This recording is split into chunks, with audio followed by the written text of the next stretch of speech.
Recorded Books presents A Court of Wings and Ruin by Sarah J. Maas.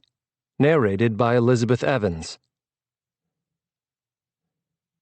Resand, 2 years before the wall. The buzzing flies and screaming survivors had long since replaced the beating war drums. The killing field was now a tangled sprawl of corpses, human and fairy alike, interrupted only by broken wings jutting toward the gray sky or the occasional bulk of a felled horse. With the heat, despite the heavy cloud cover, the smell would soon be unbearable. Flies already crawled along eyes gazing unblinkingly upward. They didn't differentiate between mortal and immortal flesh. I picked my way across the once grassy plain, marking the banners half buried in mud and gore. It took most of my lingering strength to keep my wings from dragging over corpse and armor. My own power had been depleted well before the carnage had stopped. I'd spent the final hours fighting as the mortals beside me had, with sword and fist and brute, unrelenting focus. We'd held the lines against Ravenia's legions. Hour after hour we'd held the lines, as I had been ordered to do by my father, as I knew I must do. To falter here would have been the killing blow to our already sundering resistance. The keep looming at my back was too valuable to be yielded to the Loyalists, not just for its location in the heart of the continent, but for the supplies it guarded, for the forges that smoldered day and night on its western side, toiling to stock our forces. The smoke of those forges now blended with the pyres already being kindled behind me as I kept walking, scanning the faces of the dead. I made a note to dispatch any soldiers who could stomach it to claim weapons from either army. We needed them too desperately to bother with honor, especially since the other side did not bother with it at all. So still.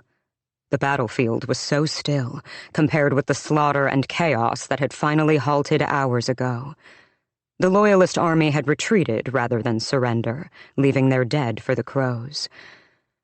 I edged around a fallen bay gelding, the beautiful beast's eyes still wide with terror, flies crusting his bloodied flank. The rider was twisted beneath it, the man's head partially severed. Not from a sword blow. No. Those brutal gashes were claws. They wouldn't yield easily. The kingdoms and territories that wanted their human slaves would not lose this war unless they had no other choice.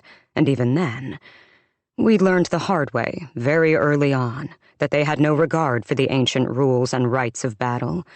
And for the Fey territories that fought beside mortal warriors, we were to be stomped out like vermin. I waved away a fly that buzzed in my ear, my hand caked with blood, both my own and foreign. I'd always thought death would be some sort of peaceful homecoming, a sweet, sad lullaby to usher me into whatever waited afterward. I crunched down with an armored boot on the flagpole of a Loyalist standard-bearer, smearing red mud across the tusked boar embroidered on its emerald flag. I now wondered if the lullaby of death was not a lovely song, but the droning of flies, if flies and maggots were all death's handmaidens. The battlefield stretched toward the horizon in every direction save the keep at my back. 3 days we had held them off. 3 days we had fought and died here. But we'd held the lines.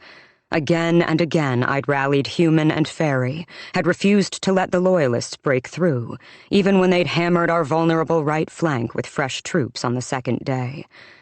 I'd used my power until it was nothing but smoke in my veins, and then I'd used my Illyrian training until swinging my shield and sword was all I knew, all I could manage against the hordes.